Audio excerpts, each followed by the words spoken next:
मी माझ्या बुलिंग करणाऱ्या मुलीशी हाणामारी केली नाही, तर मी तिला एका बुक रिपोर्टच्या माध्यमातून हरवलं.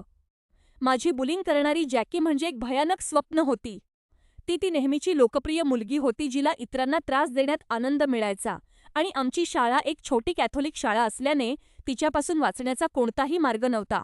ती क्रूर होती, पण तितकीच आळशीसुद्धा होती. 6व्या इयत्तेत आमच्या शिक्षिका सिस्टर लुईज यांनी आम्हाला पुस्तकांवर रिपोर्ट लिहिण्याचे काम दिले.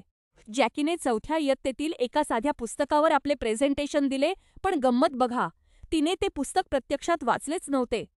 तिने फक्त पुस्तकाच्या कव्हरवरील चित्रावरून एक बनावट गोष्ट रचली होती.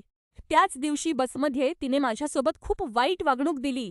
आता मी खूप कंटाळले होते. योगायोगाने मी तेच पुस्तक आधी वाचले होते, त्यामुळे आठवण ताजी करण्यासाठी मी ते लायब्ररीतून पुन्हा आणले.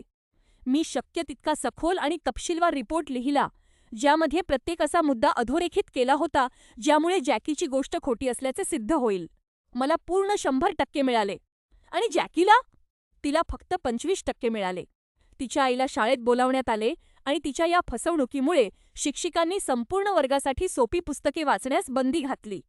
जॅकी संपूर्ण बस प्रवासभर कोणीतरी तक्रार केली आहे म्हणून ओरडत होती, पण तिला माझ्यावर कधीच संशय आला नाही.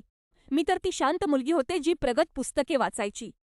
जेव्हा सिस्टर लुईज यांनी माझ्या पुढच्या प्रोजेक्टला मंजुरी दिली, तेव्हा त्यांनी माझ्याकडे बघून एक मिश्किल हास्य केले.